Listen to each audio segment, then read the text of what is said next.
Hello and welcome to Global South Rising. I'm Ileana Chan, and my co-host Sara Vivacqua will be joining us soon. She's just dealing with the modem internet issues. As you know, the technical issues often do frustrate us, but she will be here, so don't worry about that.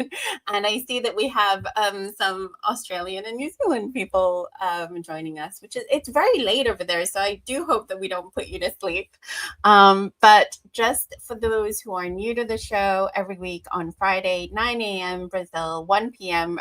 London, and 8 p.m. Beijing time, we dismantle imperial narratives with analysis, opinion, and in-depth discussion on the challenges, achievements, and contradictions of building a new multilateral world.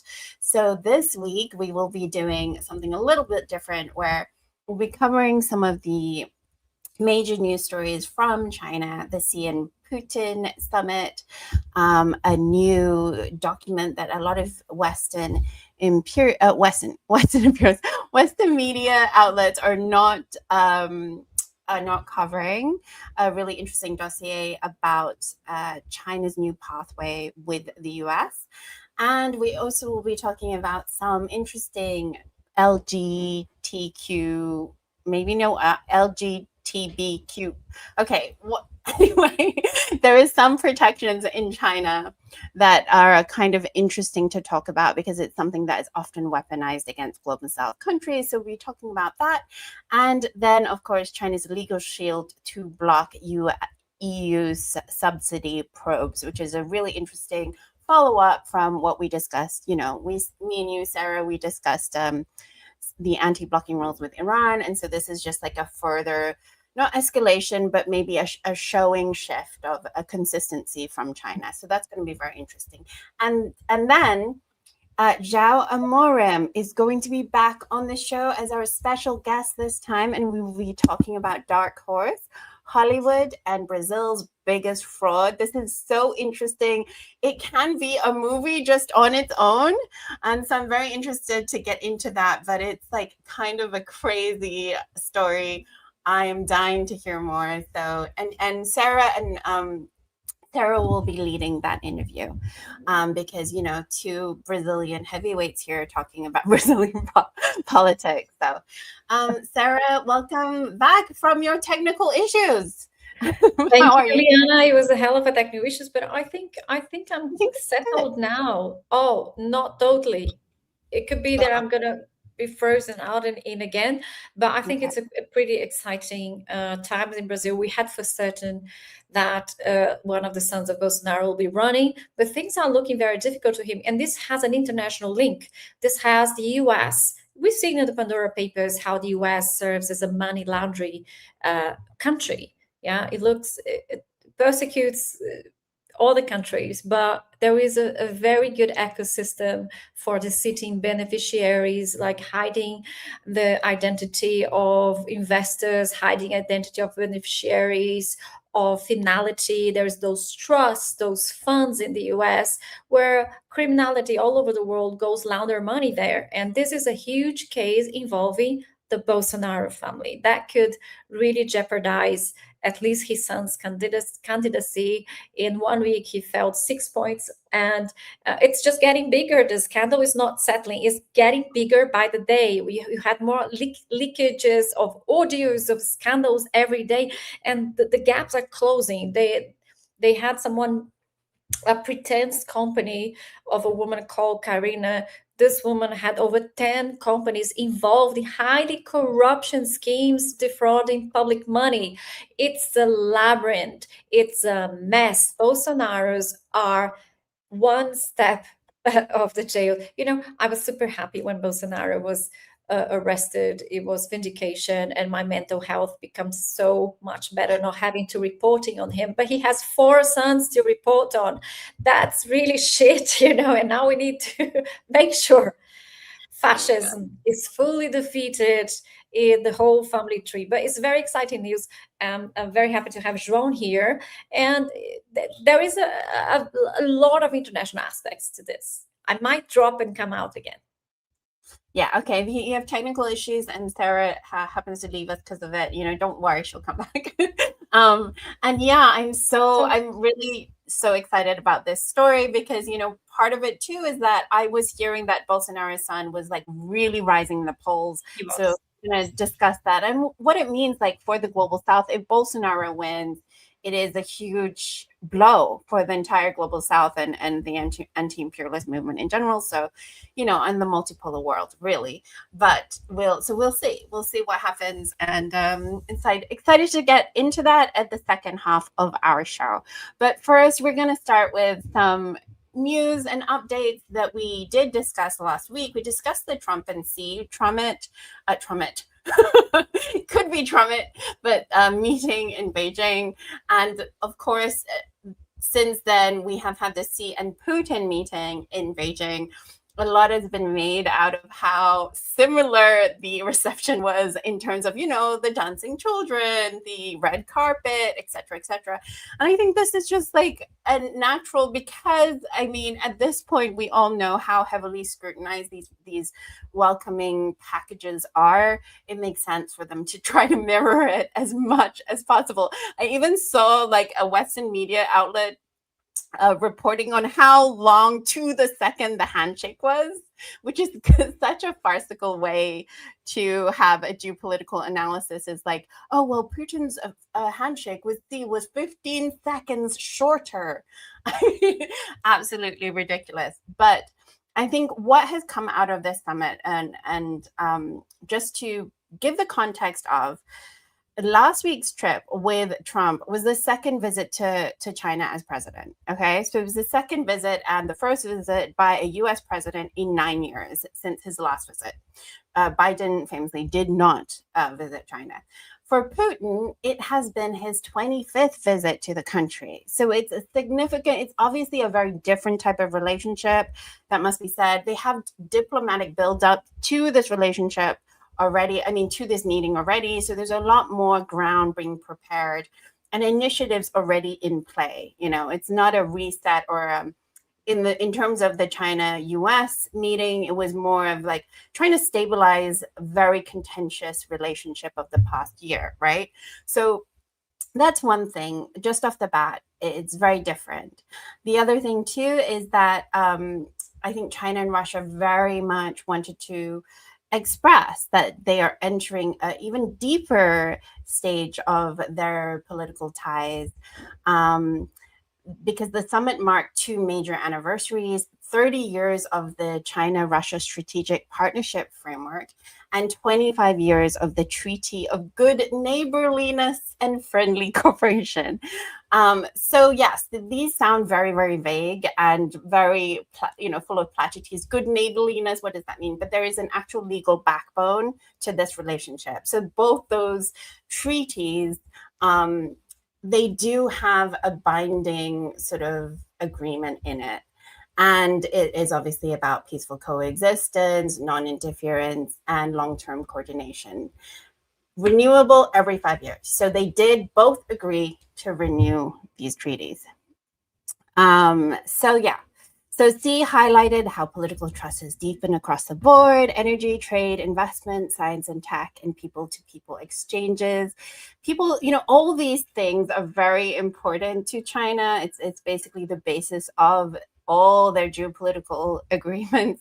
And we'll actually see what that means for the US further down. But he reaffirmed it this way. They talked about how trade has now surpassed $200 billion for the third year, and China remains Russia's largest trading partner for 16 consecutive years. China also extended visa-free travel for Russians to 2027. Now, one absence from the meeting that some Western media outlets did talk about, which was that there was no formal deal signed between Russia and China on the Power of Siberia 2 gas pipeline. The Power of Siberia 2 gas pipeline. So they didn't actually sign this and finalize this agreement. And I just want to show this tab here. Sorry, I forgot to put on the Xi and Trump meeting thing right here. So even though this is being reported, oh my God, what's happening? It has not been signed, but we can see they have said that the route has been agreed. And it's just a matter of, like, I think, finishing some of the further negotiations. Obviously, I think, as we've said before, or we've talked about on this show before, just because when you have an agreement with a country, even the South-South agreement, you still have to negotiate terms. It's not, every country is responsible for trying to get the best interest, their own self-interest to the forefront, but also creating, in China's words, a win-win corporation. So it's very possible that they're just sort of finalizing and negotiating these deals, So it's not, I wouldn't say that this deal is dead. That is too soon to say. I think it's more that the proposed pipeline, they have agreed on the route, which is a big deal, but it is something that was stalled for a long time and it has been rejuvenated. And it seems like they're dealing with things like pricing, financing, construction, timelines, and long-term contractual terms. So this article sort of goes through that. So all in all, I think the Putin and Xi meeting was actually kind of a huge success. They also did announce a sort of like a information educational mutual agreement that I didn't have time to get more of the details on, but essentially it's about like information educational sharing. So again, intellectuals, I think they have some sort of like educational institutional type of partnership that they're going to be laying out in the next few years, or even this year. Now, again, to just reiterate the contrast between the Trump and Xi, Putin and Xi meeting, a really interesting document was highlighted this week by Arnaud Bertrand on X, and let me pull this up. He is, of course, a very well-known China political commentator, and he says here, is this right? Yes. So he talks about this document here that has been largely ignored in Western media, and he says here that it is, so just to qualify what this is a document that was written by the research arm of China's Ministry of State Security, which Arnaud is calling the spy agency. But yeah, so the spy agency, the China's Ministry of State Security, which is essentially the combined equivalent of the CIA and the FBI. And just to quote Arnaud here, the document contains perhaps the most authoritative description of where China thinks its relationship with the US stands and where it's headed. And the title of the report is The Great Global Transformation and the Path to US-China Coexistence. So in other words, the old world order is dead, and this is China laying out a new path with the US. And I just want to go through some of this stuff, and then I'll have you like feedback a little bit, Sarah, on your thoughts. Yeah. Because it's a lot. I know I'm going through a lot of things. Do you have any thoughts right now that you'd like to share? I do. I think there is a very important point in this equation. We have China and Russia getting close together. This was one of the main fears of Europe, China and Russia close together. This has been Europe's nightmare and absolute scare. So, and I think Europe comes very interestingly in this equation, because we know that Russia was Europe's dominant external gas supplier. It was like almost 50% of EU gas imports, and 40% of EU consumption was coming from Russia. And Germany, we have seen German deindustrializing because it just can't keep up the prices, but it's massive, the deindustrialization in Germany. And then we see the Nord Stream 2 being exploded by the Europeans themselves to sabotage this commercial. So there was like I think Europeans drove Russia next to China.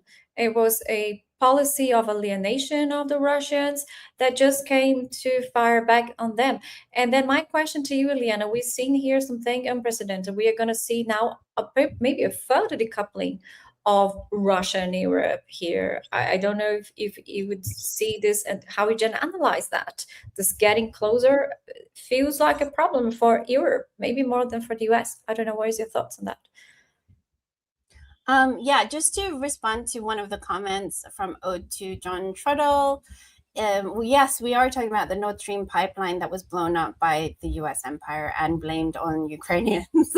We are talking about that because obviously that pipeline would have provided Europe with cheaper gas from Russia, was sabotaged, etc., by the US. And yeah, I agree with you completely. Like, Sarah, the thing that is just funny and ironic and ridiculous about the posture, the geopolitical posture of the US is that every time that they try to make some sort of containment, in their words, containment action towards China or Russia, or really China, though, because China is their main target, really, it backfires, and including Russia in this particular case. But it really does backfire in China. And that's why a lot of Chinese citizens do call Trump, like, make China great again, instead of MAGA.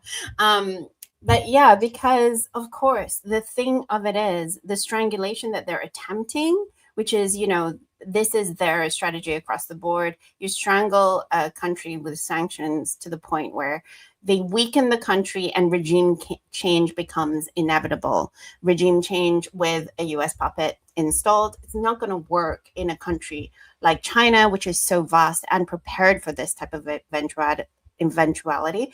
And it won't work in Russia either, because Russia is so incredibly resource rich. It makes no sense that they actually believe that this would work on Russia.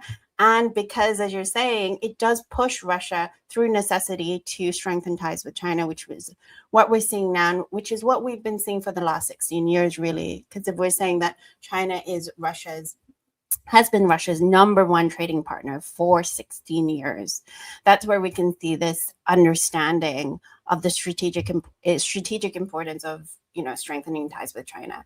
So you're absolutely right. Their strategies in the EU and the US are backfiring to make Russia and China more stronger together, really, essentially. And that is why they have had like joint statements. Whereas, like, remember, Trump and Xi did not have any joint statement. Oh, right. Yes.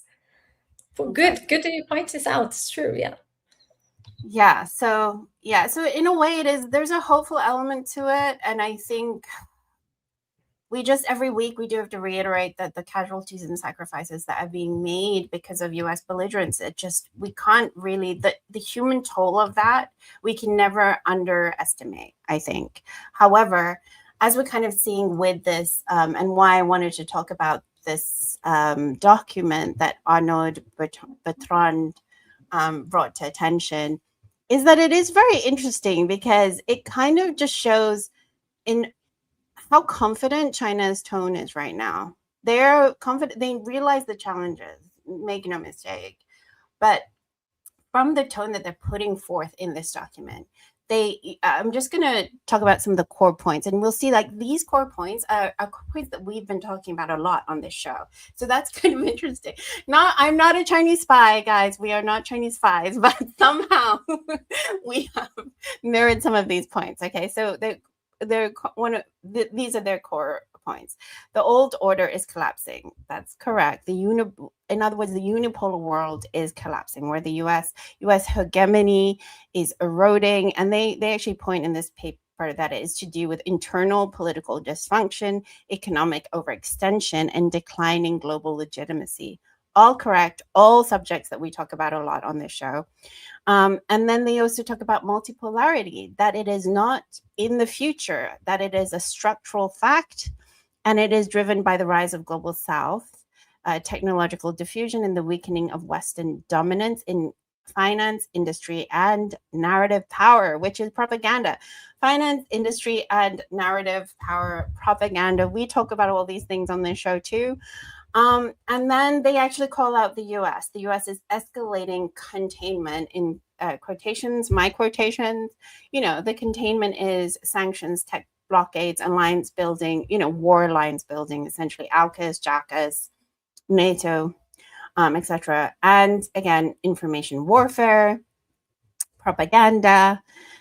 But this paper says that these tools are actually losing its potency. So that's interesting too, and I think a correct analysis. China's recommended posture is strategic composure, so calm, steady. That's what we're seeing from coming out of China.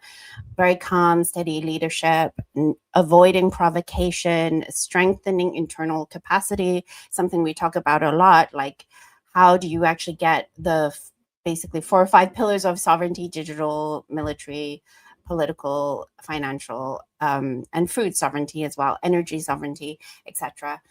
And that the global South must build, and then deepen South-South cooperation, which is what we're always talking about, global South having to work with each other and seizing those opportunities. And this part, letting the global shifts unfold. I mean, this is really like letting the US do their belligerence and see when it fails, which again, a lot of people in the West get very frustrated with that sort of thing from China, that they're not willing to wade in and escalate events. They are sort of like watching things unfold in that sense, right?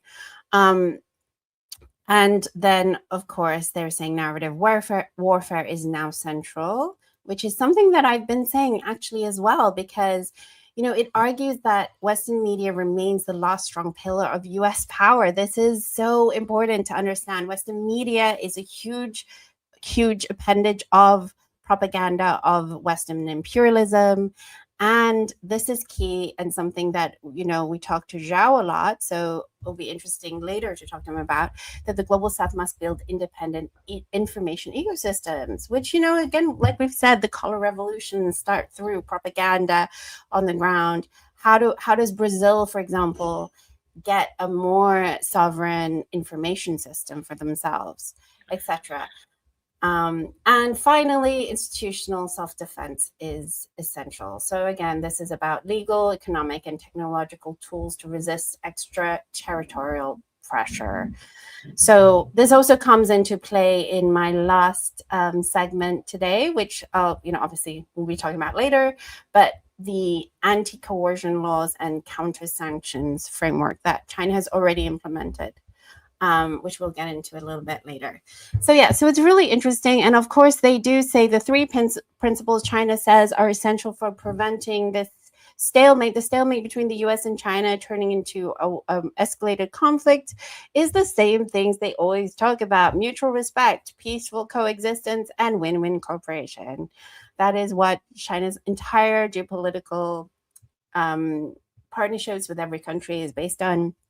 But they also talk about 6 new pillars for stabilizing the US-China relationship, the new positioning, redefining the relationship as one of partners rather than adversaries, which again, we discussed last week, where C talked about the Thucydides, I still don't know how to pronounce that, the Thucydides trap. That was about that. And of course, the progress on the Taiwan issue, again, so it's against the C's whole communication with Trump is very much aligned with this. The US must not support Taiwan independence and essentially stop using Taiwan as an unsinkable battleship against China. New communication bridges, and new areas of pragmatic cooperation, focusing on green development, energy transition, anti-drug enforcement. Now, this one was interesting to me because, this idea of China and US working on anti-drug enforcement is not to be confused with the narco-terrorist thing. That is a completely separate issue. That is a pretext by the US to invade countries in Latin America, as we see with Venezuela. This one is specifically neutralizing the fentanyl accusations against China, because remember, the U.S. keeps maintaining, officials in the U.S. keep saying that China is using fentanyl as a geopolitical weapon against the U.S.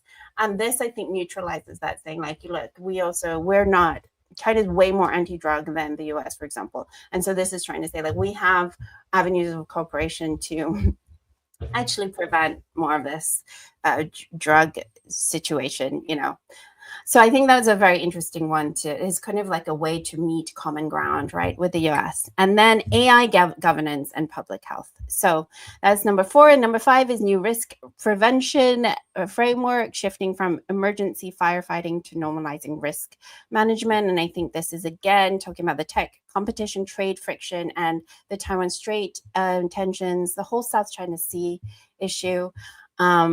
And finally, the new foundation of people-to-people ties, which again, you know, China talked about that with Russia. So expanding on youth, cultural education and sports exchanges, and reducing barriers like visas and flight shortages. So it's a pretty good, comprehensive paper, very interesting, I think, in that it's just kind of like clear-eyed on the issues that they're facing, and it doesn't really downplay the difficulties. It does warn of turbulence and fragmentation and how a lot of things get escalated through miscommunication, etc. And as Arnaud Bertrand mentioned in his tweet, Western media hasn't really picked this up at all, considering how significant it should be. It's really received zero mainstream coverage. So that's probably, you know, the paper's point about narrative control, I think, is very much in evidence here. Yeah. So any thoughts on that? I mean, I don't know if there's that much to add. Was there anything that you think they should have added, maybe? To add it where? Into the paper. Like, if there's anything that they maybe could have acknowledged, or I'm not so sure, because I mean, those papers, they need to have a official public facing. What is discussed behind the doors is a completely different thing, right? Those are official statements. And we have been following China, how they do their official position. China consolidate the facts before they announce. They are not going to be announcing and they're not big mouth people. They'll be creating facts in order to make them happen, just like Donald Trump style does. So I think I can understand that you choose to be a bit more economic. Let's put it this way, in the diplomatic language. Yeah, it's just sort of an indication. That's why it is, I think, an important one, because if we think about it as like the national security strategy that the US put forth, right? We kind of can think of it like that, but for China. So what is China's expressed message to the US? And it's quite clear and cohesive with their general, like, unlike the US, there's a cohesiveness between Xi's statement, between Wang Yi's statement, between any spokesperson statement, and this. It's all cohesive within that. Yes. Yeah. And the way they act too. Very thought. Yeah. And I think China has a strategy. At times, I'm not really sure the US has a strategy. At times, I'm not really sure they have a goal beyond political goal, you know, like a country goal, a nation goal. It feels like it's just Trump chasing his own tail, you know, along with Netanyahu. I'm not so sure these people are politicians, you know, in the sense that they have a vision that they want to accomplish. I think they're just doing as they want to do, like with predators. You know, I'd say predators have more of a strategy. If you see an animal, how predates a predator, you have a strategy. You will wait and lay, and they will attack exactly in the right moment. I think they have no such intelligence. It's pure barbarism. And it feels very desperate. I mean, we know that they want unipolarity, but how is this going to get them unipolarity? It just feels extremely ridiculous. It's just force and violence. I think this is the language think they're going to be accomplishing things, but I think the forces at play no longer allow them that. So it's backlashing. Hopefully we'll carry on backlashing. Yes, I absolutely agree with that. I'm just going to respond to some comments here. Yeah. Something here that didn't China execute people that were caught trying to smuggle fentanyl to the US? I don't know about a specific case, but I do know that they do have the death penalty for drug, right? So maybe, they do have death penalty for certain things. And I think drugs, because of the opium war, rises to that level. And then another thing was from Ode to John Trudeau. Do you know anything about the rumor that China and Taiwan fire at each other daily? I find this to be incredible. I don't think so. One thing to just consider, I've never heard of anything like that. If there is ever any reports like that, we will certainly report on it. But I just want to give some context. Do you remember that incident when Nancy Pelosi visited Taiwan in great provocation? I don't know if you remember. It was a few years ago under Biden. That. Yeah. And so sometimes I think Americans were maybe making fun of China because China's response was to do it was a performative, but it was anyone that understands the region more would understand it's a huge warning. They encircled Taiwan Island with their military weapons, but they didn't do anything. It was just they encircled it. They showed it, basically in 1 hour, we can contain Taiwan if we chose to. We choose not to, because it is extreme escalatory behavior to be cutting off Taiwan or invading Taiwan. This is not part of China's intentions. It does not behoove China's consistent strategy towards Taiwan, where again, China mainland and Taiwan, I have to keep remembering to say that they do see, China mainland does see Taiwan as part of the one China. And eventually it will be inevitable that they will reunite. That is the idea behind it. You do not need to invade or shoot missiles into Taiwan. You cannot do that, in fact. The uproar would be absolutely insane, because remember, I've said this before, a lot of us have relatives in all parts. I have relatives myself, and I'm born in the UK. I have relatives in Taiwan. I have relatives in China. I have relatives in Hong Kong. We are the same people. Yes, there are different ethnicities in China. There are many different ethnicities in China. But we share, we essentially, okay, maybe I shouldn't say we, because I'm not a China national. And I'm not going to, people are going to really think I'm a Chinese spy. No, I'm not a China national. I'm British and I'm Malaysian. But it still stands to reason. My relatives, we are still the one people. We still think of ourselves as Chinese. It's not, this is ridiculous. Imagine if they shot missiles into Taiwan, into your family members. You think you wouldn't say anything, Taiwan has 24 million people at max. China has 1.4 billion people. This is not a fair fight in any capacity. I don't believe that China would be shooting missiles daily into Taiwan or vice versa. Absolutely not. I think that's ridiculous. There is one comment here. Go ahead. There is an interesting comment here saying that maybe America will not use Taiwan as a proxy, but maybe Japan and Philippines. What is your take on that? Do you agree with that? Yes, so I also want to caveat this by saying that, and it just sort of adds to this comment that America war gamed 17 times or something before. Yeah, exactly. So yes, America, that's a different thing. America war games, and remember we actually covered this and said that China would win under any circumstances, but also US do war games, on the ground war games in South Korea. And then remember the Balikatan 2026, which we covered in the Philippines, where they did fire the first Tomahawk missile in history from Filipino soil. So these are obvious signs that the US's ability to de-escalate, especially overnight, is extremely difficult. I mean, the fact of the matter is the installations in that area are already active. And yes, they will be using, they have been using, and some would suggest that Japan also is not, because remember that Japan is part of the global north. Technically, it is an imperialist country. It is part of the imperialist system and historically has been. So the difference between Japan and Philippines is a little bit, there's a little bit of a difference there. Japan may seize this opportunity as a way to gather more power and more affirm their imperialist position in the imperialist structure. Okay. But the Philippines is like a de facto US colony, a US military colony. It has no control over its military, the weapons on its soil, completely controlled by the US. So yeah, the US already has the installations there to escalate against China. The question is not, are they going to use, they have been using.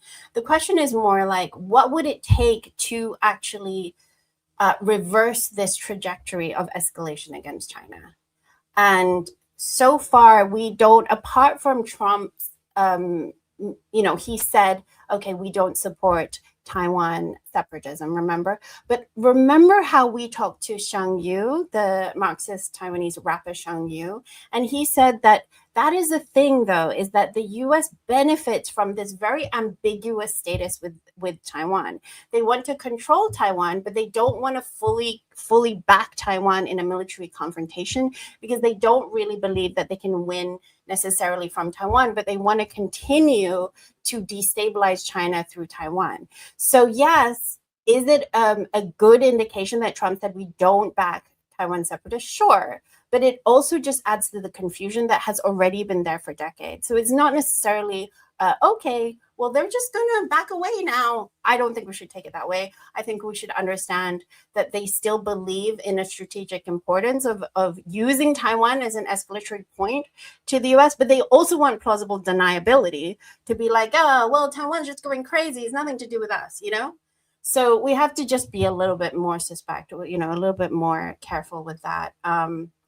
And did I answer the questions? Okay, so Ode to John Treadle says, the person spewing the idea claimed relatives in Taiwan. Yeah, it's kind of easy as well to fall into identity politics sometimes, so we all have to, like, I always do check things out. Like, I do try to find secondary sources. I try to find many different sources. I try to find official statements, etc. when I make these claims, not just like my relative in Taiwan said this. Even if my relative in Taiwan said something, I try to find the evidence to back it, because you can misinterpret events, right? So, okay, so yeah, anything else to add to that? Like, I think you answered the question pretty well, yeah. Okay, cool. All right, so finally, not finally, I still have 2 more stories. Let me try to get into it. This one is just kind of like a fun story. I mean, fun story in that I do think it's an interesting story rather than a fun story. Maybe I should put it this way. It's an interesting story because for a lot of times, we think about like identity politics being weaponized via the US propaganda machine, right? This is why a lot of NGOs exist. This is why we have like Ford Foundation democracy NGOs all over the world, oftentimes using a pretext of, well, this country has bad LGBTQIA rights, and therefore they are uncivilized savages and we should invade them and regime change. That's often things that we hear a lot. You can even hear that about Burkina Faso. Every time a head of state disagrees with something, that is something that gets weaponized, right? So that is something that exists in the world, and it causes a lot of confusion about these issues. And I just do want to point this out, that this interesting tweet here from Amber_digit2 talked about this Supreme Court, the China Supreme People's Court recently issued a document explicitly including sexual orientation, gender identity, and gender expression for the first time in the legal protection scope against discrimination. And she's quoting from, and I am going to give you a context to what this document is. It's not law that's been passed. So I'll just give some context to it. But the court provides equal protection for the legitimate rights and interests of sexual minority groups, including prohibiting insults and defamation of other sexual orientation, gender identity, and gender expression, prohibiting discrimination in employment based on sexual orientation, gender identity, and gender expression, and protecting students with different sexual orientations, gender identities, and gender expression. So just to give a context for what this is, here I'm going to just share this tab as well. This is an interesting article here. So this article does acknowledge, right, that this is a screenshot that has been distributed across social media, and it shows a written response from the research office of the Supreme People's Court to a Chinese citizen who petitioned the court to clarify anti-discrimination principles in judicial adjudication.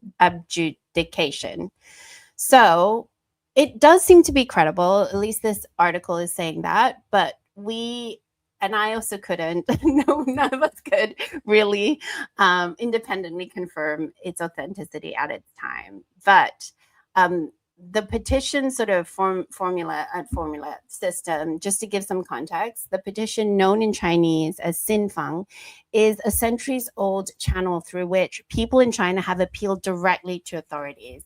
In its modern form, it allows citizens to submit complaints, requests, or policy suggestions to state bodies, which are usually handled one-to-one outside public view. The Communist Party of China and state organs, including the Supreme People's Court, are generally required to register them and to inform petitioners whether and how they will be handled. However, responses to petitions are generally not regarded as legally binding decisions, nor do they in themselves constitute new legislation or policy. They are usually understood only as a summary of existing measures and a very preliminary indication of possible next steps. In other words, they may offer some insight into how the responding authority views a given issue, but should not be read as formal policy change. So we have to caveat it with that, but I think it is kind of a significant thing to still put forth, because like it says here that these responses to the petitions are a summary of existing measures. So it sort of gives us an indication of maybe how these subjects are viewed at the moment in China, and maybe the pathway forward as well.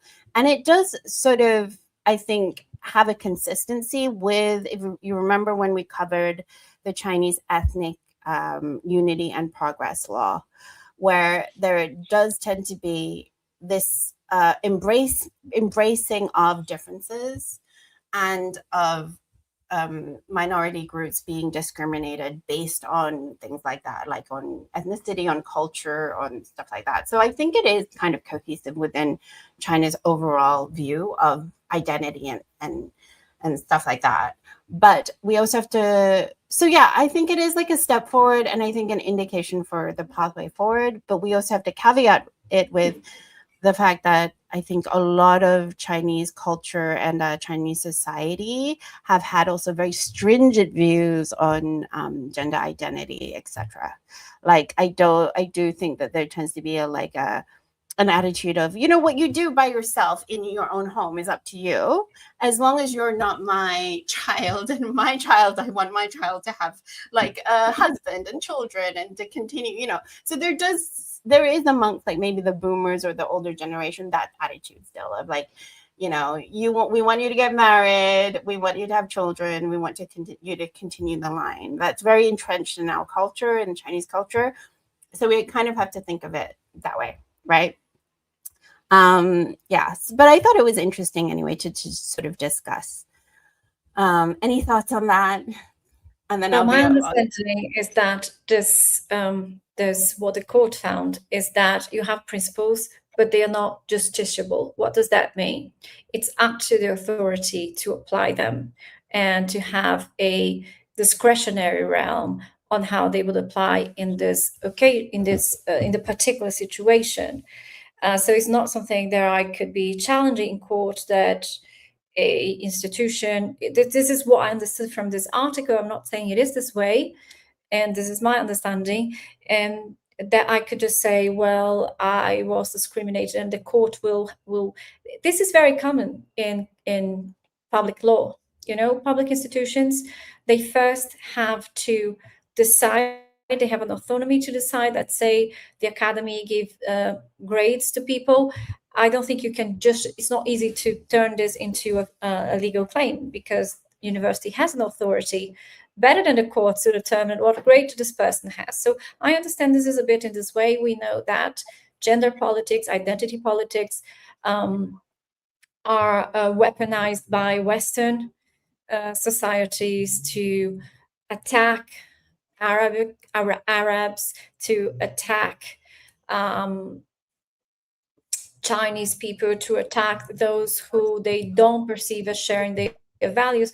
We know these are more conservative societies, and they have the right to be more conservative if they want to, and it's their internal fight if they want to change their views. I don't think it's for us to determine that, and I don't think the Westerners do any better in this. We see the weaponization of identity politics all the time. We see, in both ways, in ways to atomize fights, that to make the fight individual rather than a collective issue of inequality, and also even people doing false claims about other people.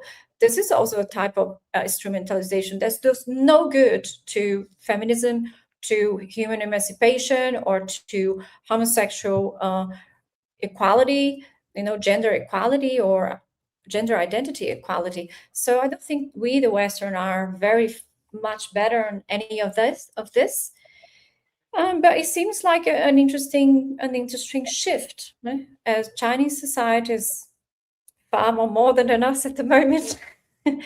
So they might have been themselves, and that's okay. I mean, there's a very diverse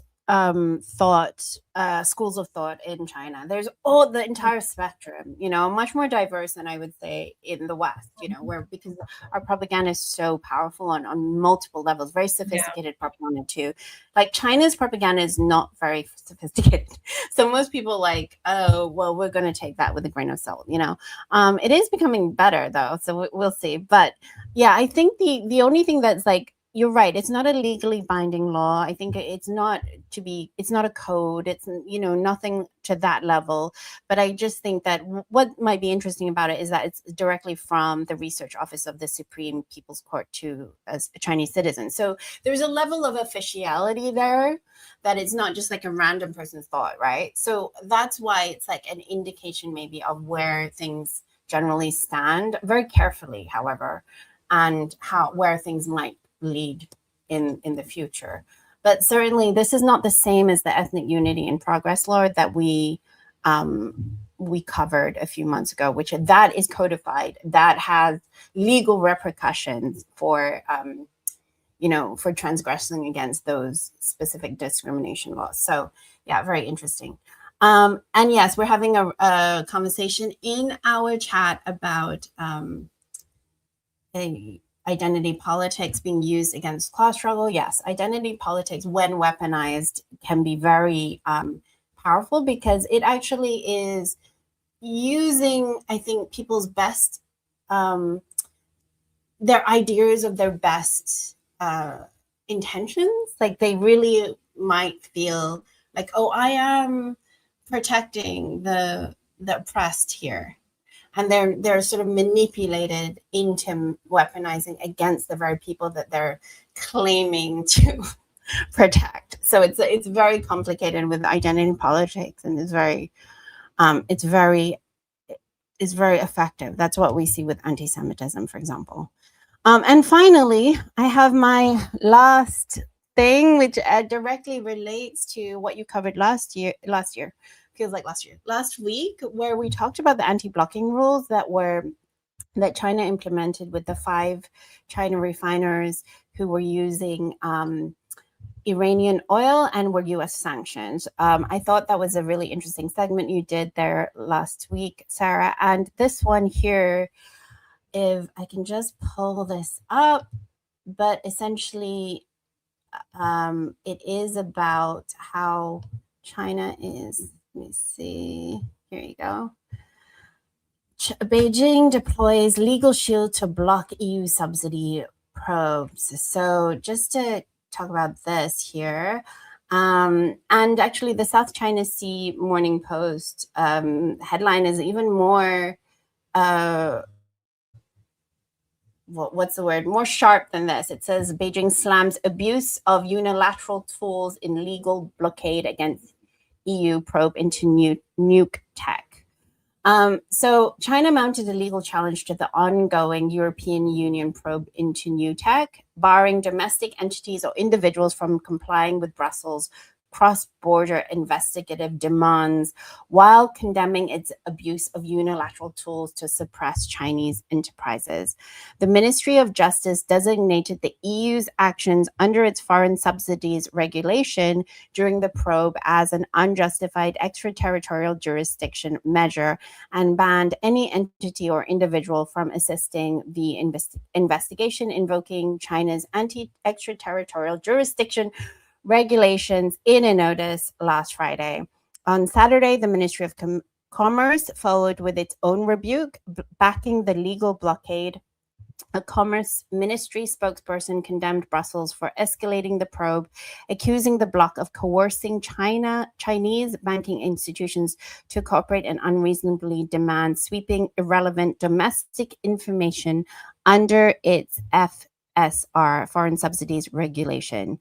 So that's kind of interesting. I mean, it is not, as far as I understand it, and correct me if you have a different understanding, it's not the same law that we talked about last week. It's slightly different, but it's under the same umbrella of intentions, I think, where the idea is to push back against what they're perceiving as a singling out of China, because these things are used really for China, and also a pushing back against what they're perceiving as extraterritorial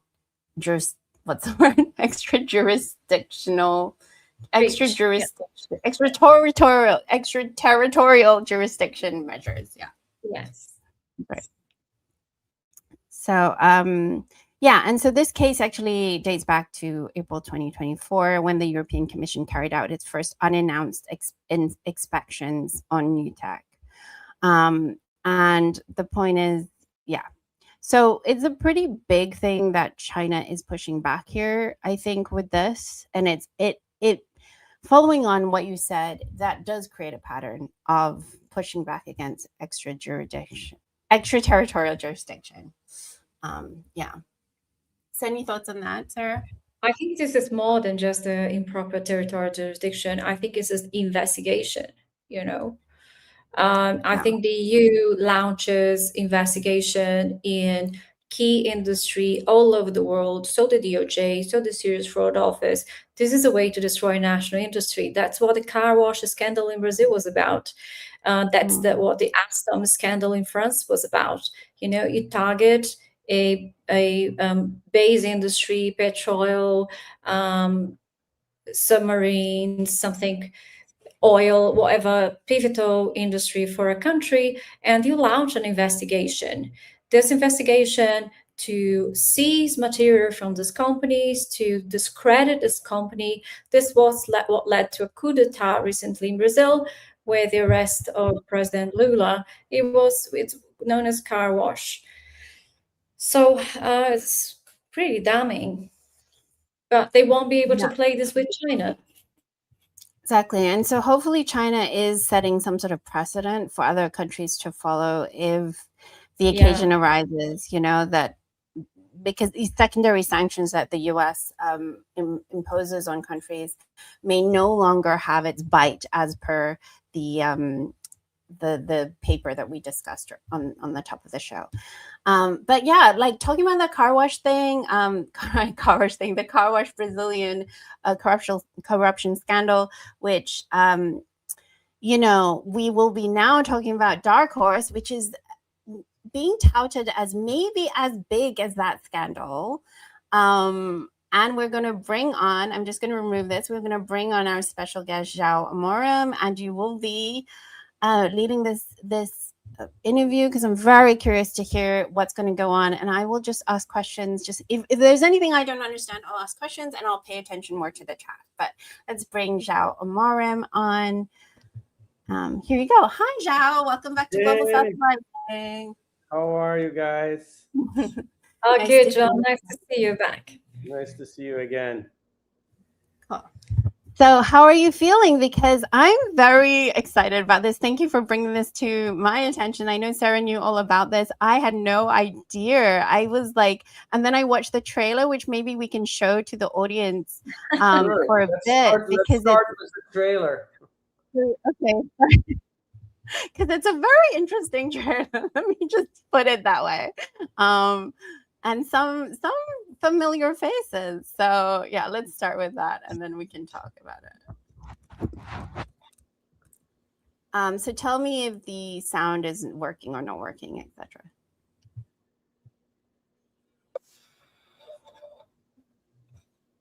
There's no sound.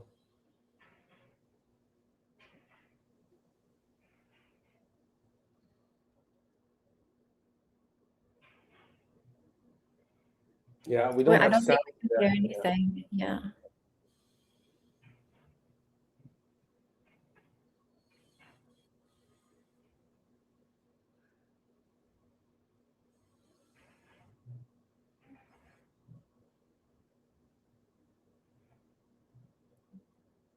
Well, you can get a sense of it. Well, first of all, about the film itself.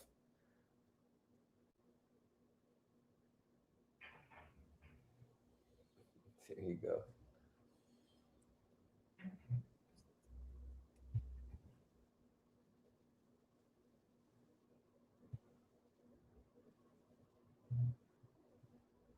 Yeah, I think you can stop because we don't have the audio. It's hard to.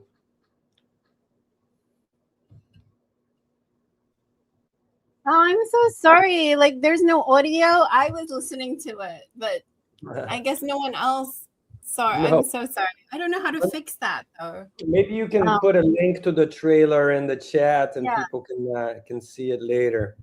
Good point. I will do that right now, you guys.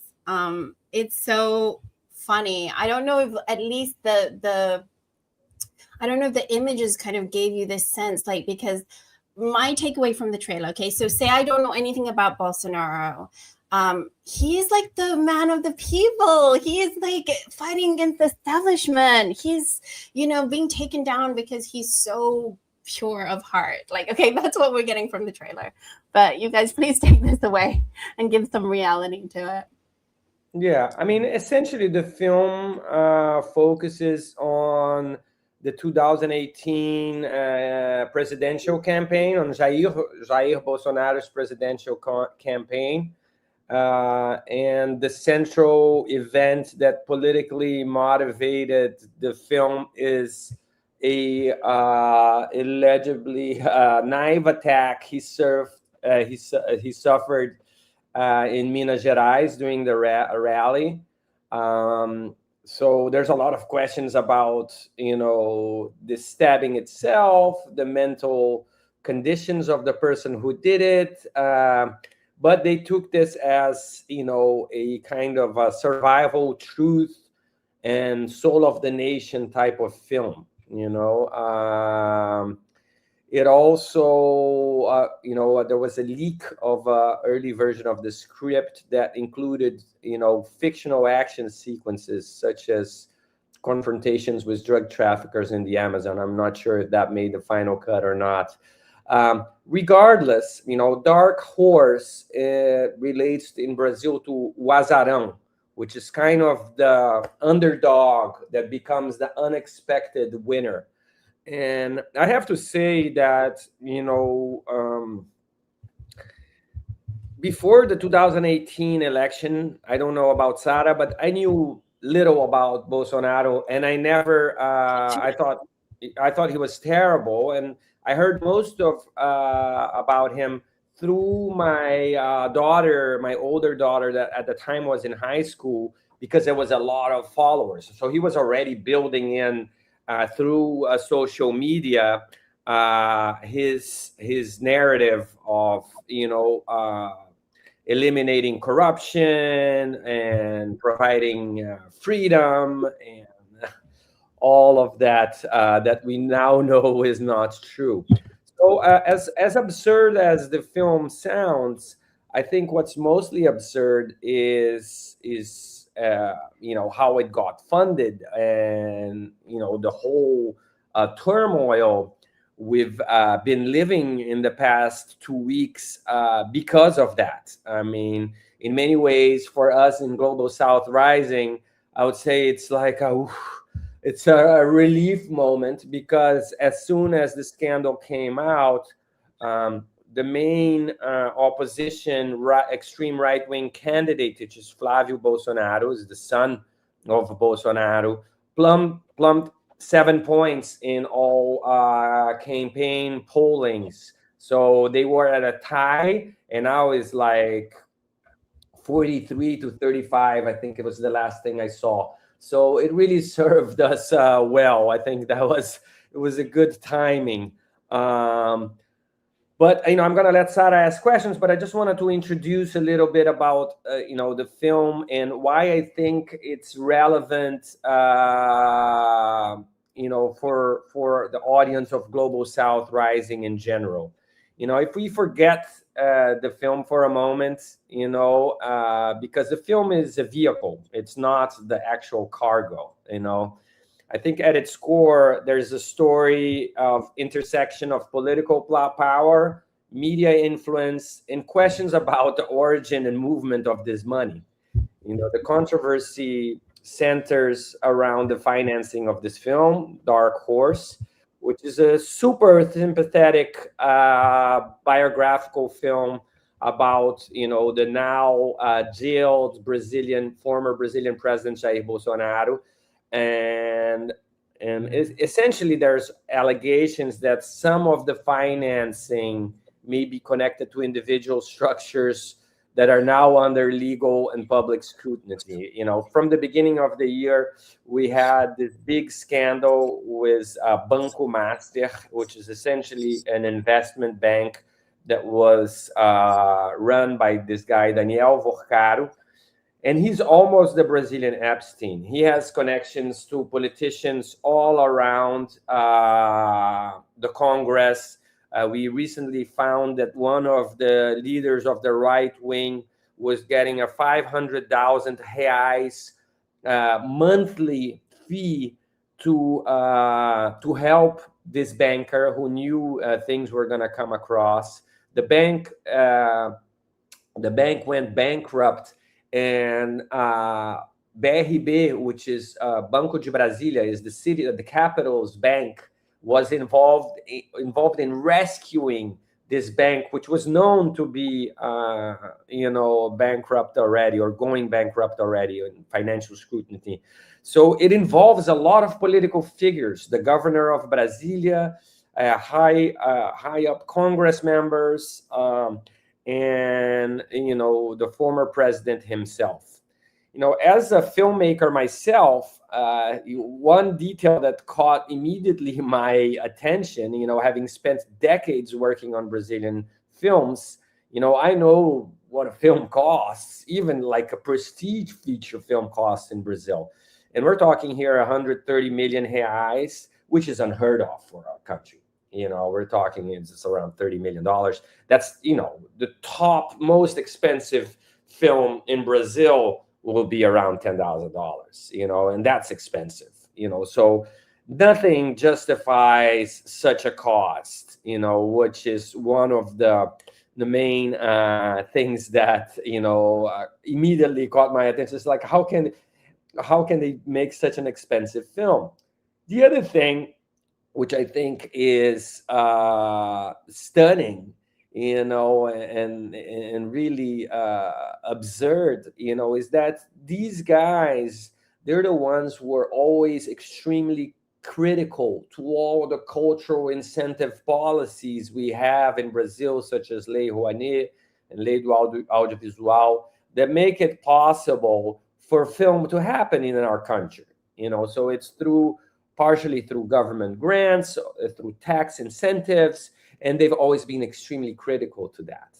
And now we find out there's this big scandal involving this film in a way to basically, laundry money into the United States to help Eduardo Bolsonaro, who is another son of our former president, live his luxurious life in Texas. So I think, I'm going to say one last thing, and I'm going to let Sara ask her questions. But I think this is, fundamentally not just a Brazilian story. It's a story about how political narratives are constructed in the 21st century. Across the world, powerful actors increasingly use media products, financial networks and political branding to shape public perception. So the question is not merely who finances a film. The question is whether citizens can still distinguish between democratic persuasion and the industrial production of a political mythology, which I think that's what they're trying to do. So, Sara, I don't know if you want to... maybe it's a very interesting detail how this whole story came out. So we have this bank, which is not actually a bank. From the outset, it was a fraudulent structure to get contract with the public money.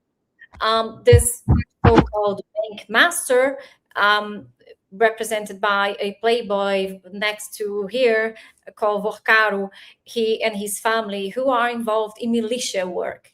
This is a family that has a armed militia that goes after people, oppress with guns. A guy was one of their helpers, was arrested and immediately appeared dead within police custody. So we were talking about a mafia and militia people who wanted to make a bank. So the Central Bank of Brazil denied them the right to be a bank. But when Bolsonaro changed the personnel in the Central Bank, they allowed him to come with a fake portfolio where the value of the portfolio and the bank, let's say, assurance of the bank was 10 times million it was. So this bank started closing contracts with Bolsonaro politicians in Rio, in São Paulo, in Brazilian, and frauding the entire system of national insurance system. That's what they did. This came out. But what is novel in this story is that Eduardo Bolsonaro and Flávio Bolsonaro are directly receiving money from Vorcaro, the bank master. It was an audio leaked where the son of Jair Messias Bolsonaro, former Brazilian president Flávio, is asking for $25 million to be transferred to Texas because it's much easier if the money is there, because it's not so exposed if the money is in Brazil. And he's alleging to make a film of this film that you guys saw. It's clearly not the finality is clearly not it's just possibly evasion, tax evasion, capital evasion, money laundering, and paying off favors, because Eduardo Bolsonaro goes public and say that he had a contract with Daniel Vorcaro, this guy, and he wasn't honoring the contract. Well, if there is a contract, what are you, Bolsonaro, giving in exchange for the $25 million? We want to know. So they made a whole secret structure in Texas through different layers, different people, different shelf companies, with a completely a scheme to get this money, which, in my view, according also to what Eduardo Bolsonaro is saying that he doesn't have any direct access to the money. Of course, that's why he built a fund. That's why he built a trust, because the trust doesn't pay you out directly, not necessarily pay you out directly in your account, but pay your bill here, pay for your home that you buy there, pay for your $18,000 purse that his wife acquired. He doesn't have this money as a senator or as a public deputy, member of parliament. So there is a lot. He should not have that money. He has it. He should not have that money. Yeah. So now we have Bolsonaro candidacy, the Flávio, one of the sons, plummeting. But João,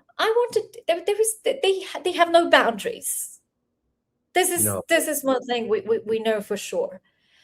But I want to bring kind of maybe a little bit of a point here. We have seen the Trump. It came in the press that Trump had visited. Flávio had invited Flávio Bolsonaro, who is a senator and who is the running candidate against Lula in this year presidential election, to visit the White House. João, it sounds to me absolutely extraordinary that Trump reports this invitation to visit the White House, and they will have a session in the Oval Office. The press reported they will talk about tariffs, critical minerals. This is what Lula just talked to Trump. And Flávio is not the president of Brazil. He has no executive mandate to talk about tariffs. He has no executive mandate to talk about rare earth whatsoever. He's not a minister. He's not a foreign minister. He's not part of the executive branch. He does not speak for the Foreign Office, the Minister of Finance, or the Minister of Development Trade. He does not speak for the Brazilian state. It's a state matter. So he goes to Washington to discuss tariffs, critical minerals, organized crime, bilateral relations with Trump, without any constitutional mandate for such. This feels like the new Juan Guaido. The fabrication of the new Juan Guaido. He's putting himself in the shoes of a president without a mandate, without being elected. So this can be seen just as a deviation of diplomacy. I would say this looks like foreign interference, an attempt to usurpate Brazil's foreign policy authority. And my question to you, do you think the Brazilian foreign policy will respond to this foreign ministry? This seems an absolute scandal. I think even bigger than the master one, I would say so. Well, I think that's a very good point. I think, in general, diplomacy should happen between the federal part of governments, right? So that's, I think it's an important point that you bring up. So there's no legitimacy in Flávio or anyone of his family having meetings in the White House, Unfortunately, I think politics is also shaped by symbols, images and signals.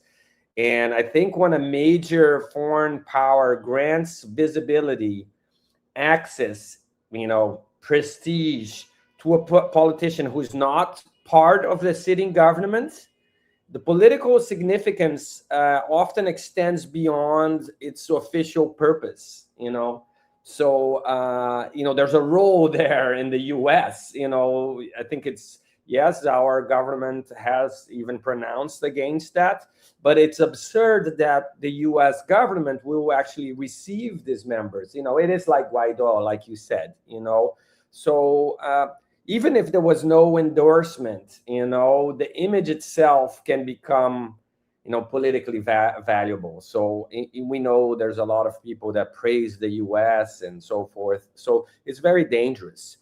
So I think this it's odd from the Brazilian side, but it's even more odd that such a prestigious leader would receive somebody that does not represent. That obviously shows certain intentions there, and I think they're connected to a lot of things, tariffs, rare earth, as you said, and the political transition that we might be having this year.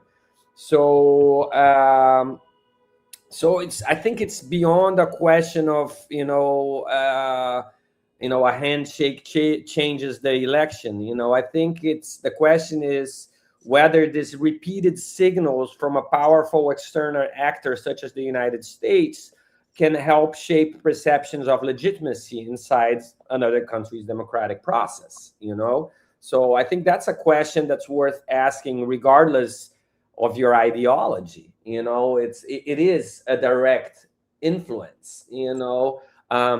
And I think, I just wanted to take a step back and talk a little bit about the origin of this money, because the story becomes Can I even just ask more... a question just before that, because I know that's going to get really interesting.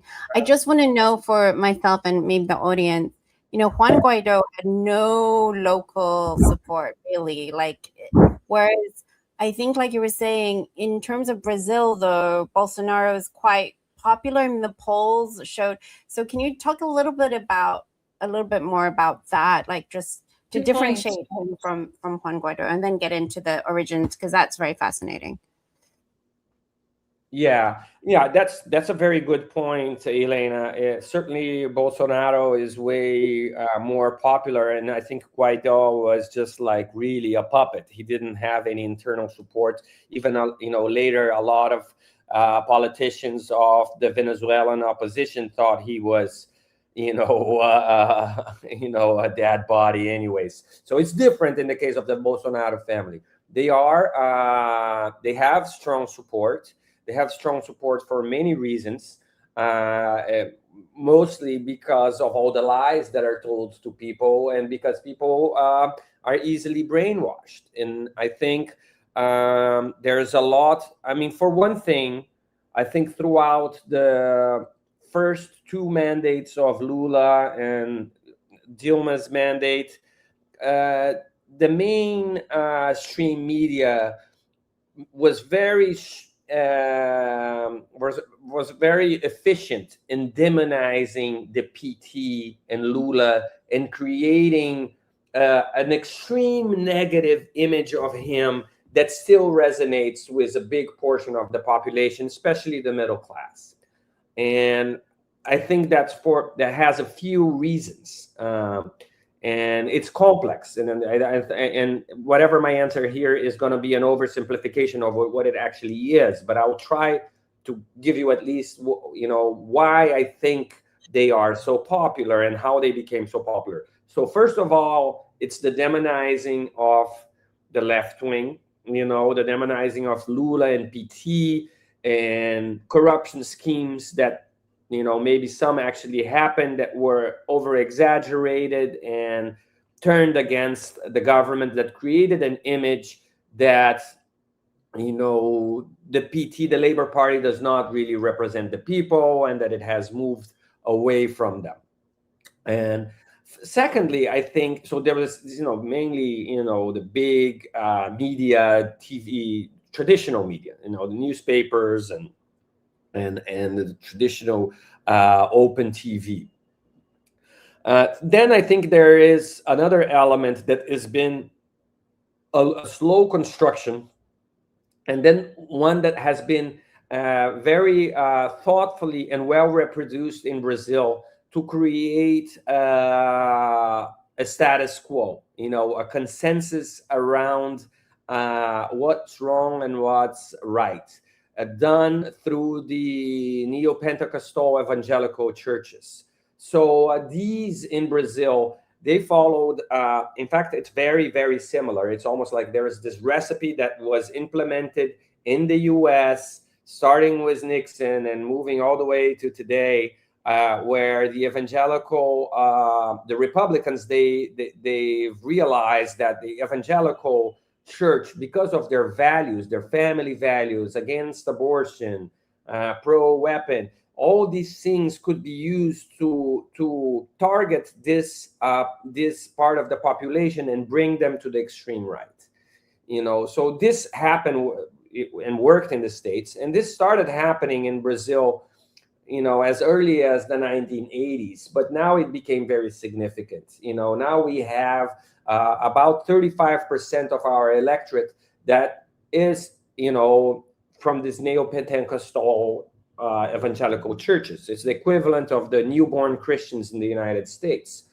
These people, unfortunately, there's no separation between politics and religion in Brazil. So these churches and the pastors that often are in the Congress, that often or have their people in Congress, many of them own TV stations. The second largest TV group in Brazil is owned by an evangelical priest. So they're able, through their churches, to create a status quo that, Lula and the Labor Party is against family values. It's against, it's pro homosexuals. It's against, it's in favor of abortion. It's against you owning your own gun. So it's not talking about politics. It's not talking about economics. They destroy these people's lives, but they grab them from this kind of more emotional angle, right? These values that are preached in the church, family values, like it's wrong to be gay, it's wrong to, you shouldn't abort, you shouldn't end life. It's like, so there's, an army of people that don't even know why they're against Lula. They know why. They know because of all this fake news that, around this, let's say, family values. So that's a big pro as far as, a Bolsonaro audience. And then I think thirdly, the other aspect is the social media. And they were very early on able to jump onto social media in a much more strategic way than the left, learned how to use it, learned how to spread fake news. And even like this year was AI, even creating fake influencers. There's a famous one, which is Dona Maria. It's African Brazilian woman, supposedly like very poor and who talks bad about Lula and who has thousands of followers, and she doesn't even exist. So their use, and I gotta say that's also another tool of empire, because not only were they able to jump on early on, and I think there was a mistake of the left of not realizing that these were going to decide elections, because a lot of the election of 2018 that elected Bolsonaro was around WhatsApp and Facebook, and the left took too long to, and I think now it's better, but they took too long to realize that. Furthermore, there's obviously a direct interest in the big tech industry to favor the extreme right and the Bolsonaro family, because they're compliant to what they want, So whatever it's like the left says, they call it censorship, and whatever the right says, they think it's appropriate. So the algorithm works in favor of these people. It's known that social media like Instagram and Facebook favor content around violence, around misogyny, around, so it's almost like it retrofeeds itself. So, it was a long talk just to say that the Bolsonaro family has a lot of support, so they have, I would say, the portion of the evangelical is more or less like their core group, right? There is a core 30% of the Brazilian population that truly considers itself right-wing.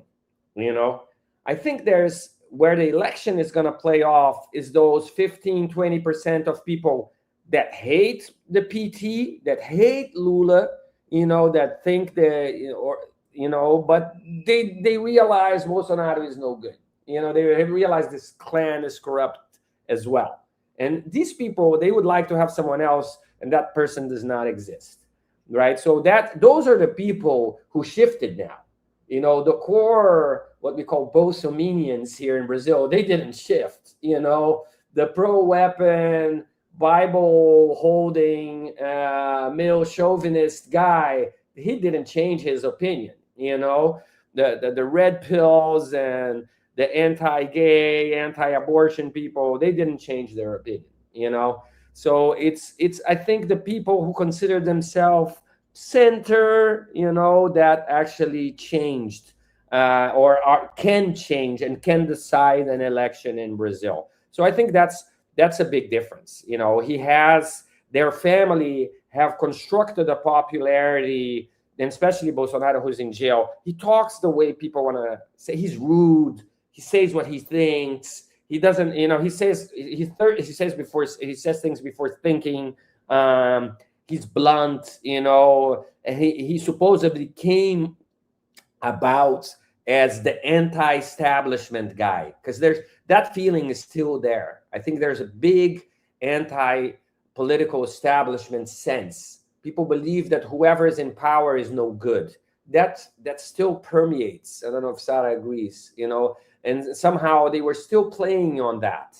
I think this big scandal start to reveal to at least part of the population that these guys, are straight line. They're big, corrupted family, one of the most corrupted families ever in our country, that committed many atrocities and are responsible for, hundreds of thousands of deaths during COVID because of lack of importing vaccines or, taking the disease seriously. Saying people should not vaccinate and just drink chloroquine. So it's terrible. They're terrible. They're not nationalists. They portray themselves as nationalists. That's the amazing thing, how they were able to convince the Brazilian people that they're nationalists. But in fact, they're just giving everything away. They privatized our oil sector. I think Sara was talking a little bit about that. They privatized big part of our oil sector. They privatized mining industries. They privatized electric companies. They're just giving stuff away. So they're not nationalists at all. So it's they were able to create a very strong fake rhetoric that still resonates with a big portion of the Brazilian population, especially with the middle class.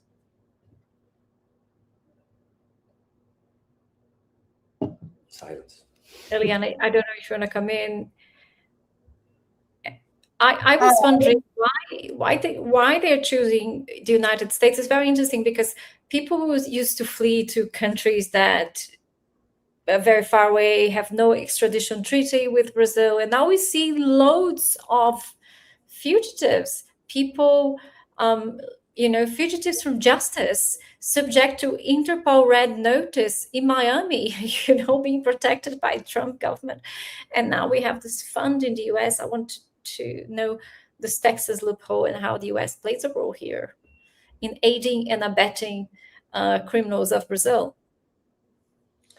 Yeah, I think that's a really good point. And, our president was just recently in Washington, and he made some really strong statements, which I must say I was very proud of. As one of the things that he said recently is like, look, if we are, Trump said he wants to fight organized crime. And he said, well, let's start with all these guys that fled Brazil and that are living in the States right now. Let's start with the Bolsonaro case, that has evaded money into the US. You want to fight organized crime? This is the biggest scheme. So I thought it was really good because, and very smart, because this is a point that was brought up by Trump as something that is necessary. And look, we all think we have to fight organized crime and, and put in jail, and avoid, big drug trafficking issues and all that. But, it's used many times, as we've seen in Venezuela, as, just a disguise for, trying to control a country, to try to. So I thought it was very smart of our president to put it, okay, let's fight organized crime. Let's start with, the bank master situation and with this film and all this laundering that is happening here. So, yeah, I mean, it's insane. I think Lula is trying to be diplomatic. He's not going to be the one who is going to, just confront Trump. The same way I think Xi Jinping did. Xi Jinping is not trying to. It was very nice to see Trump. He felt so small next to Xi Jinping, and I think it's important that countries I think everybody that lowers his head, the U.S. will ride over. And I think it's about time that the global South has this attitude of not just basically saying, yeah, that's okay, we're going to do it. Yeah, we're going to give you all our rare earth and come in. So I think it's a question of sovereignty, and I think Brazilians need to value that more. They don't understand the importance of sovereignty. People are so influenced by the US, so Americanized, so taken by the media, so taken by these evangelical churches and the social media, that they don't realize that, they wear the Brazilian flag, they're extreme right, and they say they're nationalists, but they don't realize that they're being completely against the country, actually, right? And just to bring it back to film quickly, I think, one of the things that really troubled me, is that the Bolsonaro family and the extreme right in general, they have been for many years extremely critical to all public cultural funding mechanism. Particularly, they like to mention the Rouanet law, which is not even used for film, or barely used for film. It's used most for theaters and shows, but they Les Rouanet, you're like breastfeeding on Les Rouanet, it's what they always said. It's like, and see, they argue that public money was being used for ideological interests. And I think it's very cynical, after this scandal, to have the most expensive Brazilian film ever come from the family, and not even working with Brazilian production companies. They actually hired a foreign company. It's actually Iranian-American director and American actors. So it's there's a larger issue here. That's not whether public funding is always good or private funding is always bad.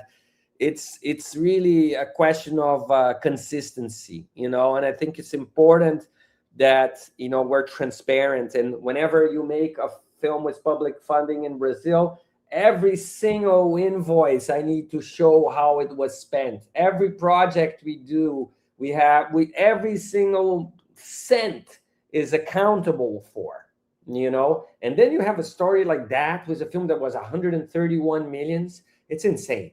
Sorry to interrupt, but you touched a very interesting point, because Bolsonaro is saying, the family is saying, it's private money, so therefore it doesn't need to be accounted for. Well, wrong. First of all, money laundering can be with public money or it can be with private money. It's completely irrelevant. And this money isn't private, because Vocaro and Banco Master made their fortune through stealing, through fraudulent behavior, through public money. There is not a cent that is private there. And they think because they are in a private incorporated, in a private structure in the US, they say we cannot say who the investor was because we have a non-confidentiality agreement. Look, non-confidentiality agreement don't protect you against crime, don't protect you against investigation. You need, and why are they so militant about not saying who invested in this film? But we know. The audio is there, the contracts are there, everything is there.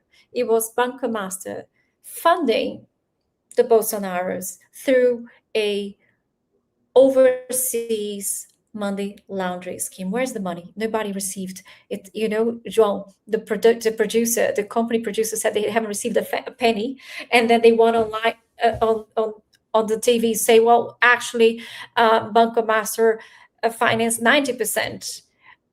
It's nothing adds up, isn't it, João?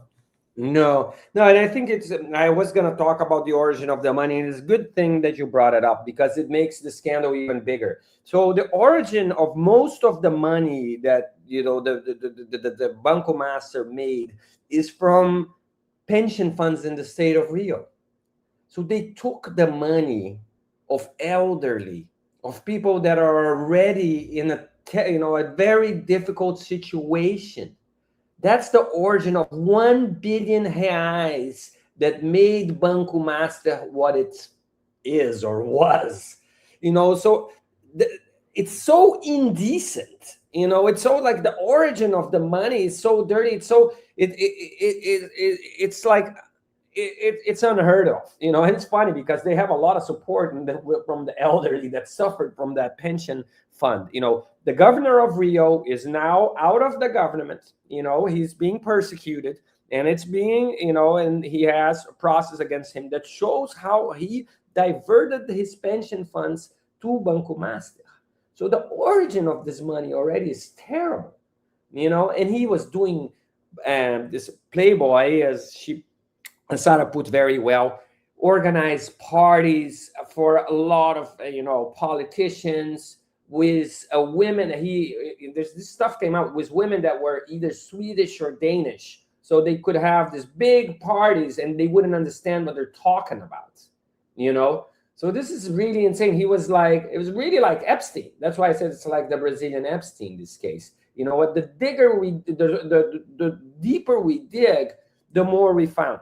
You know, right now, as is this scandal involves many Brazilian politicians. You know, obviously Flávio Bolsonaro, who's the senator, you know, who was caught. A leak audio of him asking money to Daniel Vorcaro after he already knew that the bank was involved in illicit activity. Eduardo Bolsonaro, who is Flávio's brother, who now lives in the US, received this money, you know. Then we have Mário Frias, who was a former Secretary of Culture, who is both a screenwriter and actor in the film. You know, it's unheard of, you know. And the production... not only that, he is the guy, along with Eduardo Bolsonaro, who has all financial rights upon the funds being paid to the US. Mário Frias and Eduardo Bolsonaro are the people they're not managing the funds, but they have all financial decisions in this fund. Wow. Do you guys want to see the party of Vorcaro? I have a video here. Or João, do you want to finish first? Yeah, no, I'm wrapping up. I think that, you know, and maybe also Ileana has some question to help this contextualize in a more international way. But, you know, as you said, production company Goop Entertainment has publicly denied having received a single cent from Daniel Vorcaro and his companies. So there's still a lot more to find out there. I think it's a big scandal. It's a big scandal that has a international impact because it will affect the Brazilian elections, hopefully for the better. But involves, you know, the bank master, beyond the Dark Horse film, involves even the judiciary system. So there's a lot there to be found out. And I think a lot of heads are still going to roll. And I think I'd like to thank the Brazilian Federal Police for doing such a great job, you know, which is unexpected. Or expected, I don't know, but it was a really great job in unveiling this case that really has shaken our country, and I think in a good way. Yeah, thank you so much for the reporting on this. It's very fascinating to give us like an insight into all these different things. There's a few things I kind of want to talk about just like out of my own curiosity as well. But one thing is funny when you mentioned the pension thing, not the same thing happened, but in Malaysia, we have a famous case where, what's his name, Joe Law or something, I don't know if you remember the 1MDB, which is a pension, was used to fund Wolf of Wall Street. So I think that's kind of funny. But the other thing too is that talking about those things you said, like the right-wing weaponization of religion, the Pentecostal church that you guys have, evangelical church that you've talked about. I think it is interesting that they have used the actor Jim Caviezel, who played Christ in Passion of the Christ famously. He's a right-wing Roman Catholic that's really, I mean, I think he goes beyond Catholicism in my view.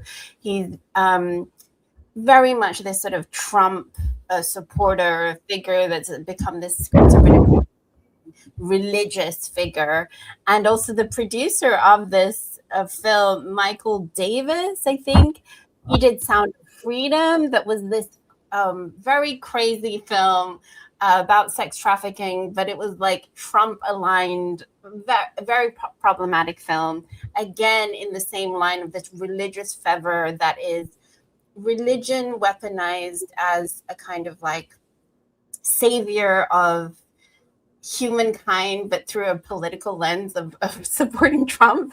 So I think it's very interesting that these,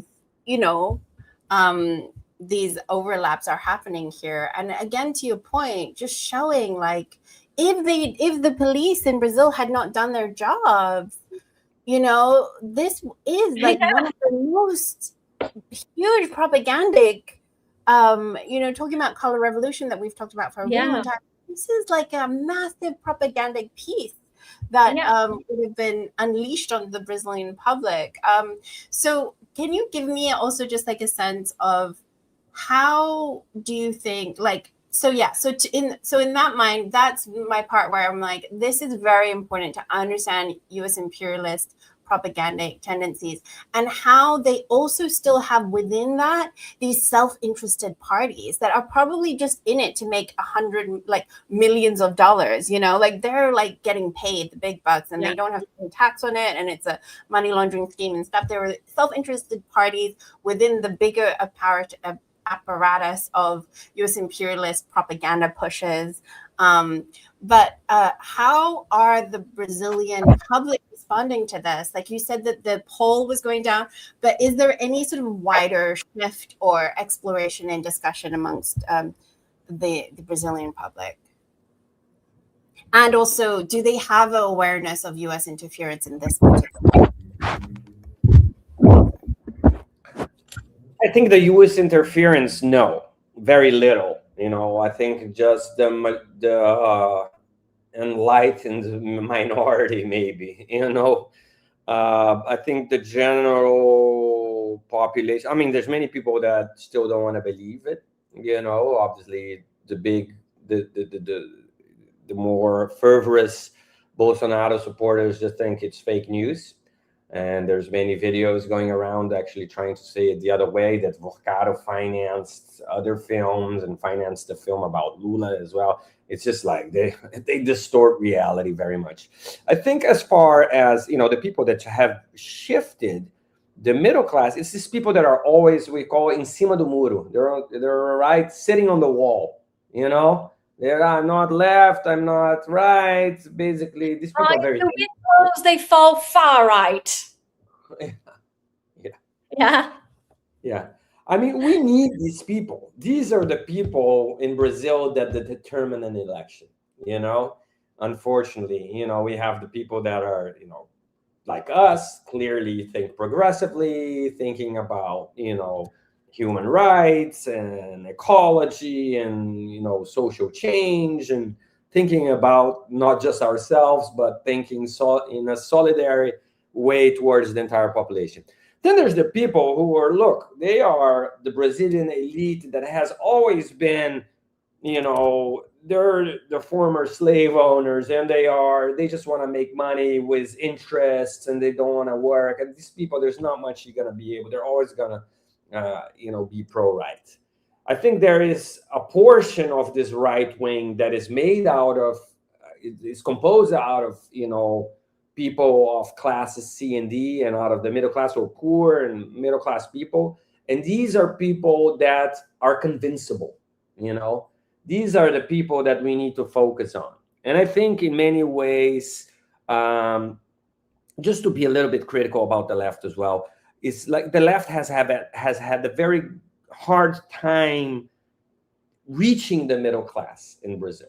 So Lula is very popular amongst the very poor because he really took millions of people out of poverty, But the middle class is still struggling, And the middle class is very, it kind of dictates nowadays the status quo of the country. The poor people want to be like the middle class. The middle class people think they're rich, but they're not. And yeah, they finance everything. They get, credit cards and therefore get in debt, and they could get a fancy car, although they will take 10 years to pay it. Oh, exactly the same in Britain. In Britain, middle class think they are royals. They try to talk like royals and try to emulate royal mannerisms, and it's impressive. You are sitting in with people getting £3,000 a month, and they all behave like if they are royals. It's so pathetic. Yeah, carry on. Sorry, but yeah, no. So it's just that these people. I mean, unfortunately, I think one of the problems that we've had on the left is that it's like, we're attacking these people, attacking. You stupid Bolsominian, you idiot, you're influenced by the. We're not going to convince them like that. We're not going to get these people like that by telling them. You don't convince anyone by telling they're stupid. It's like, you're stupid. Let vote me. No, you can't. So that's not going to work, right? So we have to find a way to reach these people. And I think he's trying a few of the right things, and a little bit late in the game, now with all the Uber, he's been doing a lot of stuff for these people that work informally, like with delivery and with taxis and Uber. It's kind of late in the game, and I think the fact that we don't really have an industry in Brazil, it's very weak, right? We have some spots that exist. The fact that we don't have an industry limits what people can do to grow, to improve their lives when they're in the middle class. And if their values is, I want to become rich, and I want my maid to work 6 days a week and not 3 days a week, they start to think like the extreme right wing, even if they vote against stuff that is against them, like reducing their vacation or reducing their pension, or even not keeping minimum salaries with a rightful augmentation each year. So I think we have to look critically at ourselves on how to communicate to these people, how to communicate to the evangelical people, how to communicate to the middle class.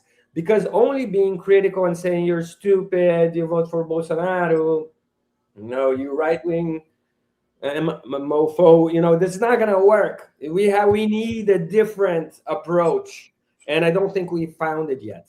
I don't know what Sara thinks about it.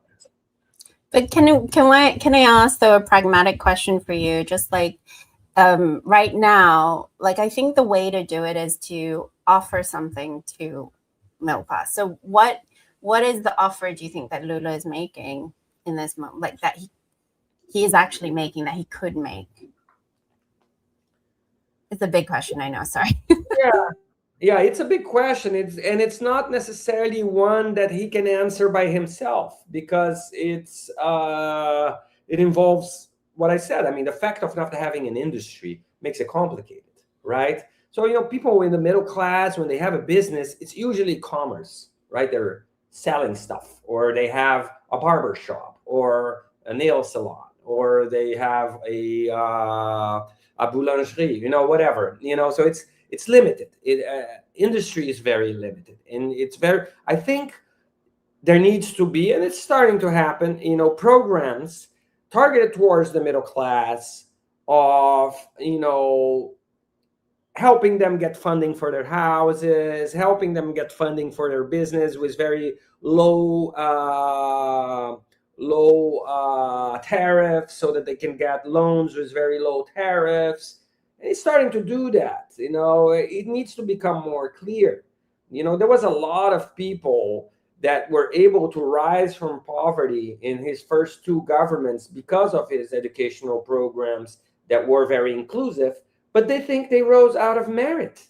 The majority of them think I'm not going to say that none of them have merit, but, there was social programs that made it really viable for these people to go attend university, to get in there. Now he has a program called Pé de Meia that, if the high school student stays in school, he gets some money himself, So I think programs like that are efficient, but the programs, they have to also be well advertised so that people realize the programs have, in fact, helped them.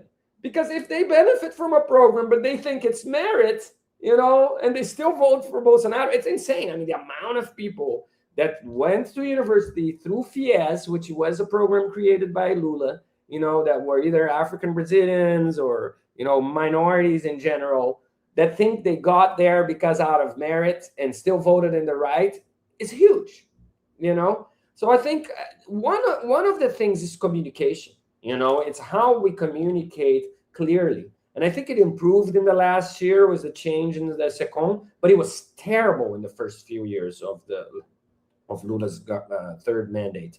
And I think the other thing that we need, and that is a little bit more tricky, is that we need a stronger Congress. Our Congress right now is extreme right wing. It's all bandits. If you take the House of Representatives, the Congresso, a Câmara dos Deputados, it's like there's 500 people, 400 are bandits. They're just working their own interests. They're for their churches and, major corruption, major, it's horrible. It's really, we need something. I know in China you have death penalty. I think that I'm not really in favor of death penalty, but I think for these guys it's the only way, because they're like, look, they're scrupulous. They get caught and then they go and they do it again. Bolsonaro's in jail and his sons are still doing the same kind of schemes. They fear nothing. It's in Brazil, crime. People say, but a crime não compensa. Crime is not worth it. In Brazil, crime is worth it. That's the story we have to stop telling. Because if people see that they can, take advantages and make money and, do whatever they want, and that's how you achieve greatness in life, why will they try to do it correctly? Like struggling with your job, getting, not so good salary. So I think that we need to, education is key. I think education is key, and education is key also. I think the left wing did a good job with the universities and giving access to university, but the fundamental education is still terrible. And that's where lies the problem, because people have defended, and we have like many scholars like Paulo Freire who have created a system of education that is not implemented. Meanwhile, the extreme right in many of the states have created public militarized education. So cops are teaching in São Paulo, cops. Interesting. Yeah, I know, it's insane. So it's like, what kind of education are these kids getting? It's an education that is male chauvinist. It's an education that is racist. It's an education that,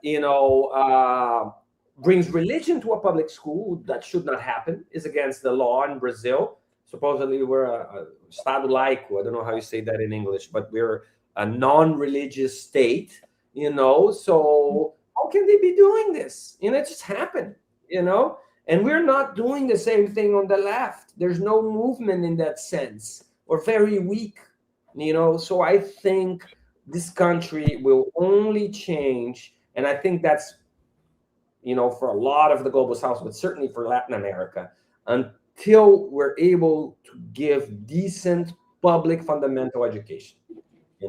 That's the key problem, in my opinion. Yeah, and I just want to say before Sarah can, wrap up with the questions or whatever, that, that death penalty, like imagine if in China you have a death penalty and you have to pay back everything in 2 years, like they wouldn't do it. I mean, they could pay it back, you know what I mean? They wouldn't do it again. That might be good. But anyway, go ahead, Sarah. I was just thinking before we wrap up, let's play the video about Forcaro's party. It's reported that he has spent almost R$1 billion. That means 100 million, over 100 million pounds just in parties. This is one of his parties. Let's have a look. Can you see this? No. Can you share it, Ileana? Yeah, okay, let's see his parties. Mostram os bastidores de alguns dos eventos que Daniel Vorcaro promoveu. Fica claro que o ambiente era descontraído e que haviam muitas mulheres. Look like the amount of women, most of them foreign, they were invited, had everything paid for, luxury hotels in Brazil or around the world, cars they could buy. This is their social media of the women being financed by Vorcars. This is just about the women he was financing for his parties, you know, like cultural appropriation with indigenous people. It's pretty crazy. Look at that. He would hire yachts, he would hire venues, the most expensive one, everything the most expensive, to have fun with women. Look at that. It's just, yeah, it's absolutely disgusting. 10 million just in a yacht, 10 million, over £1 million. This is the alleged girlfriend. Apparently, she is involved too. This is a world of emptiness, human profound emptiness and dissatisfaction, fed with excessive money. And I think my question here is, look what capitalism allows. Capitalism allows a playboy, an idiot and playboy to accumulate more money than the entire population of a country of 80 people to have the accumulate property of the entire world, planet Earth, the term now is live. So I think we touch also what kind of structures you can create a finance structure, a fake one, and defund the largest country in South America, the second largest economy in America. You can just do that. Who is that exactly? Was that which was that Flavio Bolsonaro? No, this is the banker who financed Flavio. Oh, the banker. Yeah. The alleged banker. It's not a banker. It's a criminal organization to which Flavio Bolsonaro and Eduardo Bolsonaro that did deals. Because, I mean, people could say, all banks are corrupt. Yes, it could tell that. But this bank, in its genesis, was a fake. In its genesis, had no security for what they are proposing to do. And it was from the outset deliberately construed to make deals with public money and dilapidate public money, the cost of the most poor, most vulnerable people. And it's impressive. These people have militia arms.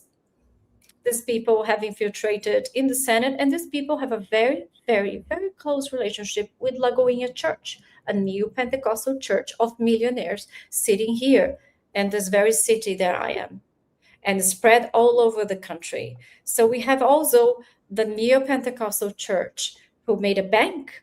This bank would remove money directly from renters' account, you know, to pay, to make payments to the church, monthly payments to the church. This is the level of corruption we are seeing here that the system allows, and it's inherent to capitalism. Let's put it this way. I mean, it's not about creating a death penalty. It's about creating a system where people are not allowed to go there, you know, that you don't have it. I don't think anyone is suggesting to make a death penalty with no. system. Yeah, no, I'm saying as a lawyer, I don't think it's about the penalty. It's about having a structure that does not enable this. And capitalism will always enable this. Yeah, it's about an alternate system, which, you know, we were hopeful that Lula could perhaps usher into Brazil, at least. It was attempting to in his first term, right? So, yeah, I think, João, I'm going to leave it to you to end on a positive note, because I know that you're good at that. Well, so. I think the fact that this came about is a positive note, you know? Yeah. The fact that these guys plummeted, 7 points, let's see who else the right is going to bring. There is a candidate from the agribusiness, Ronaldo Caiado, who just sold the rare earth mine to the Americans in Goiás. He's running for president as well. Let's see if they're able to pick up. I don't think so. I think this made, a strong, this is the biggest campaign determined factor that, in a way, gives Lula a little bit of, we were very concerned before this happened that he might not win. I mean, we talked about this a few months ago. I think now the chances of him not winning are very small. I think it's almost, I think now we have to use this momentum to change our Congress, because otherwise we're going to have another government like this one, which Lula is well intent and it has a lot of good intentions, but if you don't have majority in Congress, you don't get things truly done. And because the Congress is filled with this corrupted, fake religious neo-Pentecostal extreme right wing male chauvinist guys, we need to clean that. We need a new Congress, and I hope we're able to do that, and that will be the big change. And I think if we're able to get at least the majority of Congress and Senate, then I think Lula's fourth mandate will be a lot stronger. So let's hope for that and work on that together. Make sure we get Congress people. Yeah. And when is the election? And when is the election so that we can keep October? Okay, everyone, we have work to do until October. Says I, who am not even Brazilian, but Brazilians have work to do. You can do it. Yes. Any last words, Sarah? Thank you so much, João, for I think I said your name right for the first time, maybe. Wow. Thank you so much for joining us again. Yeah, thank you. Bye, everyone. See you next week. Yeah, Thank have a great weekend. Bye-bye. Yeah, thank you everyone for watching. Thank you for all the comments. Please keep them coming. See you guys next week. Bye. Bye-bye.